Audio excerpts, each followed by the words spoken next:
Los invito hoy a hablar de lo bueno, lo malo y lo que falta cuando se cumplen 6 años de firmado el acuerdo de paz con la guerrilla de las FARC. Y es que fue el 24 de noviembre del año 2016 cuando se firmó por segunda vez, recordemos, el acuerdo de paz con las FARC. Se había firmado inicialmente en el mes de septiembre en Cartagena. Recordemos que ese fue el acuerdo que se rechazó en el plebiscito del 2 de octubre. Después de ese plebiscito, recuerden ustedes, vinieron unas nuevas conversaciones, gobierno, guerrilla, negociadores, pero también los líderes del no se sentaron en esa mesa a revisar algunos de los puntos y se hicieron ajustes, se hicieron cambios y se llegó a un nuevo texto de acuerdo que se firmó ese 24 de noviembre del año 2016 en el Teatro Colón. Se conoce como el Acuerdo del Teatro Colón. En una ceremonia más sobria, lo de Cartagena fue mucho más imponente, pero bueno, recuerden ustedes que después del plebiscito, pues vino también como una especie de simple del acuerdo. Se reconstruyó, se reeditó y se firmó en el Teatro Colón. Se cumplen entonces 6 años de ese acuerdo de paz con la guerrilla de las FARC.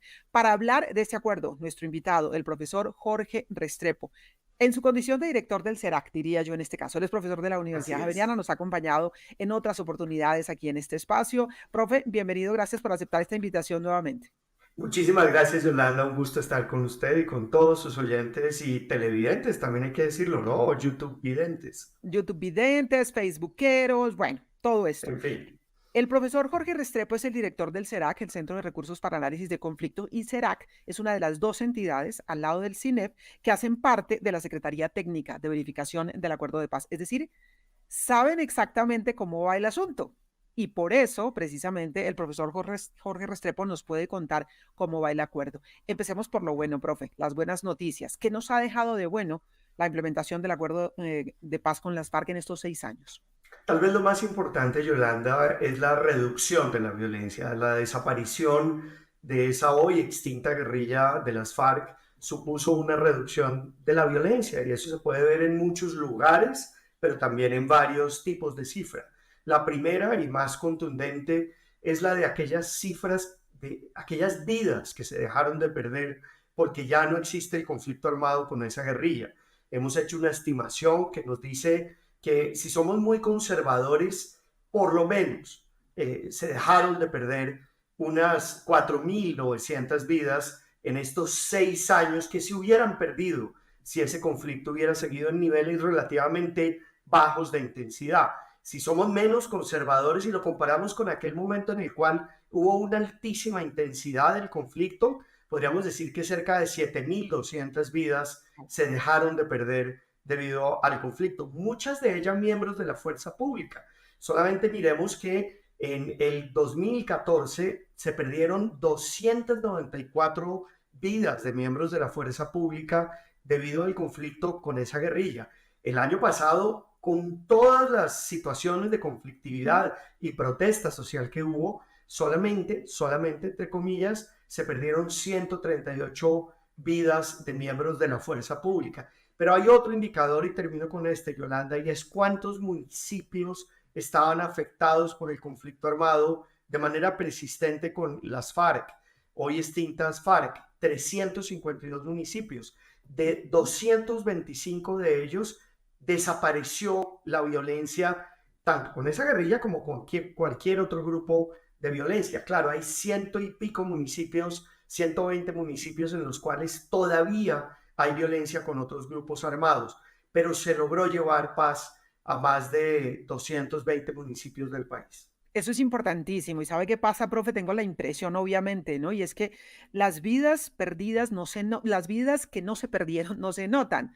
Me parece por eso tan Claro, interesante el así ejercicio que es. ustedes hacen de decir, mire, salvamos por lo menos 4.900 vidas, pero pueden ser más de 7.000 las que salvamos de manos del acuerdo de paz. Y además, más de 200 municipios que hoy no tienen por lo menos esa permanencia de grupos ilegales allí Claro. afectando el territorio directamente. No vemos eso porque tal vez la violencia, la otra, en los lugares que existe porque persiste, es muy ruidosa, ¿no? O sea, la Sí, paz es muy es menos ruidoso. ruidosa. Así es, la paz es menos ruidosa, ese es el punto clave. Y al amparo de esa paz es que se pueden adelantar políticas de desarrollo. Esa es la segunda buena noticia. En aquellos lugares donde, por ejemplo, se adelanta el programa de sustitución de cultivos ilícitos, las obras y proyectos de los programas de desarrollo con enfoque territorial, funciona mejor esas actividades de construcción de paz a través de desarrollo. pero donde volvió la violencia, por ejemplo en el Cauca, en el Catatumbo, en Arauca, en algunos lugares del Bajo Cauca antioqueño, en esos lugares no ha funcionado ni el PENIS, el programa de sustitución, no funciona también los programas de desarrollo con enfoque territorial, porque obviamente pues es mucho más difícil adelantar desde la construcción de una vía, una placa huella, a poder tener ejercicios de concertación con las comunidades. Y vale la pena mencionar que esto ocurre en una época en la cual tuvimos los encierros por la pandemia. Y vale la pena también decir que esa misma pandemia supuso que se destinara menos plata a la implementación del acuerdo de paz. Muy bien. En todo caso, hay cosas buenas. Lo más importante, las vidas que se salvaron y los municipios que han logrado tener un poco más de paz y que lograron, Una dijéramos, última, la sí, interrumpo para una última cosita que muchas adelante. veces no se lo reconocemos ni siquiera nosotros mismos quienes hacemos la labor de verificación del acuerdo. Y es que la gran mayoría, la inmensa mayoría de esos 14.000 personas que dejaron las armas, se desmovilizaron, salieron de las cárceles que pertenecían a las FARC, muchos de ellos condenados o acusados en las cárceles colombianas, siguen empeñados en la construcción de paz, en cumplir con los compromisos del acuerdo.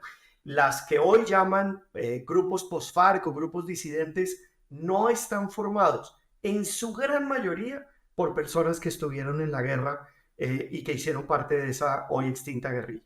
Es decir, han venido reclutando otras personas, pero no necesariamente las que en su momento entregaron las armas y se desmovilizaron. Que ese Así dato es, y hay un doble empeño en la reincorporación por parte no solamente de ellos y ellas, de quienes estaban en las FARC, sino también del Estado colombiano por cumplirles.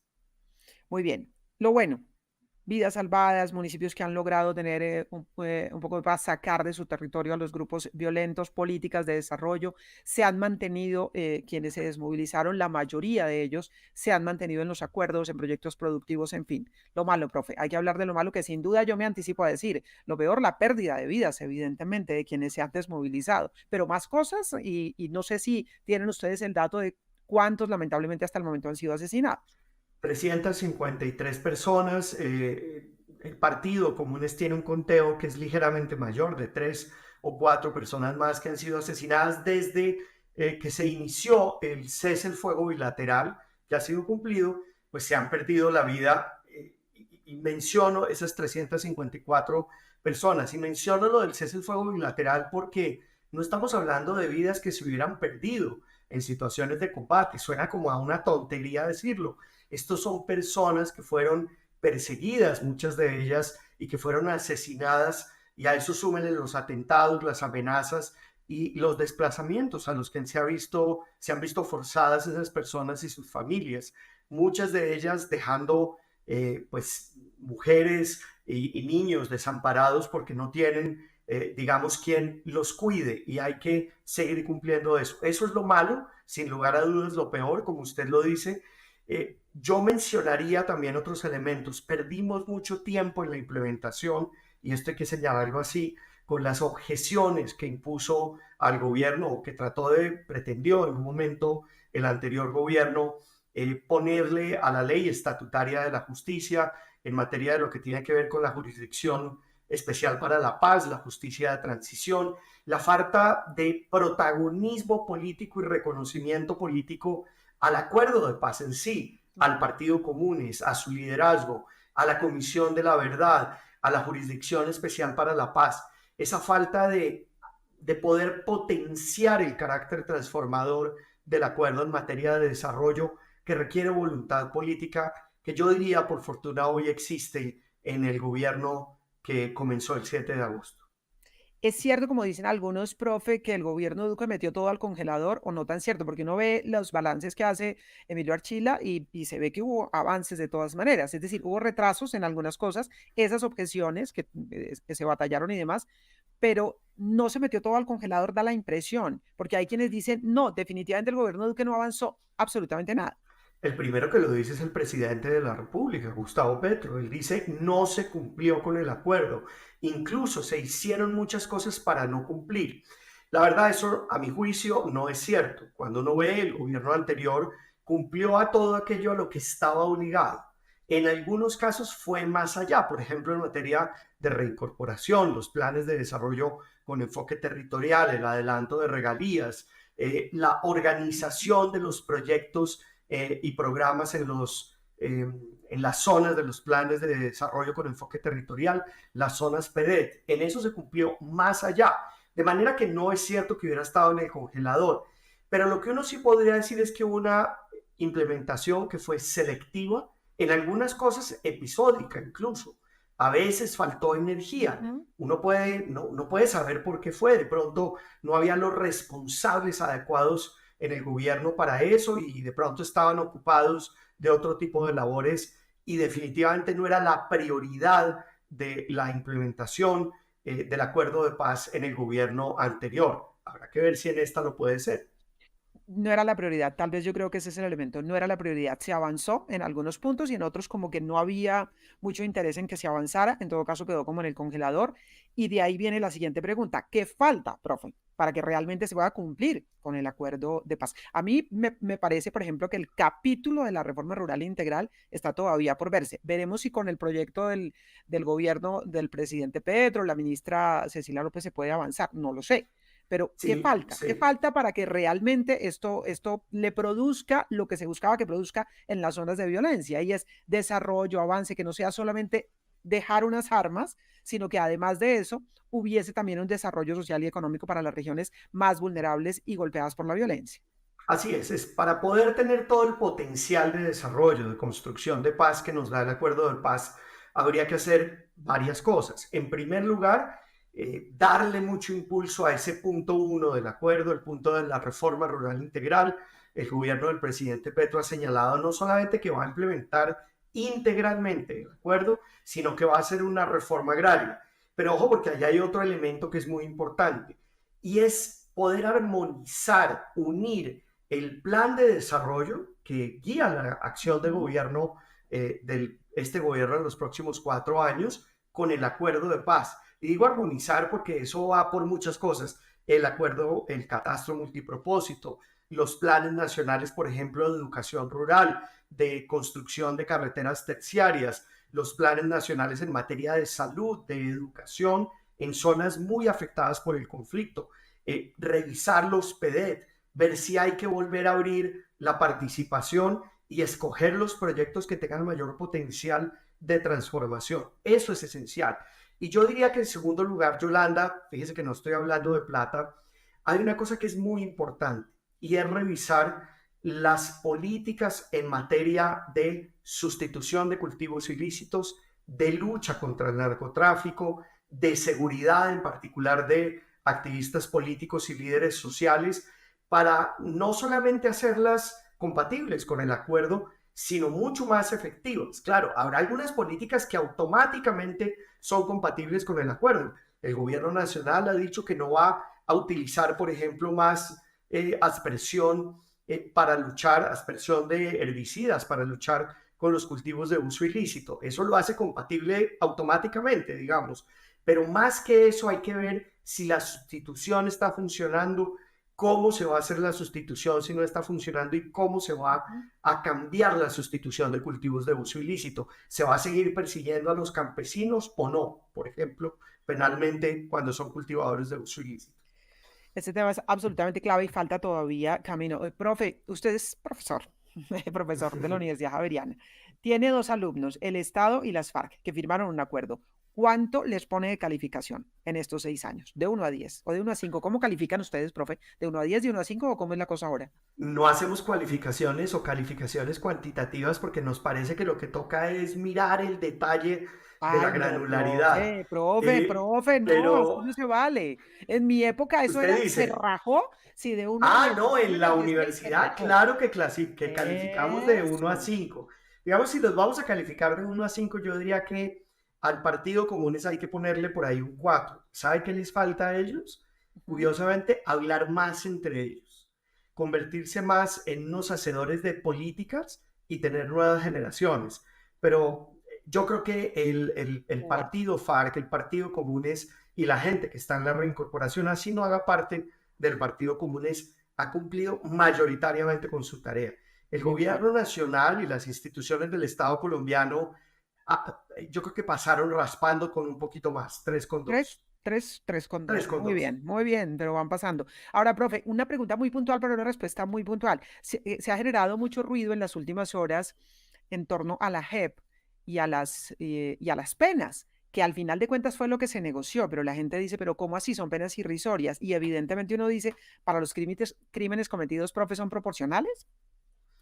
No, y la idea es que no sean proporcionales, porque no son penas, son sanciones, en primer lugar. En segundo lugar, son sanciones que tienen un contenido de reparación.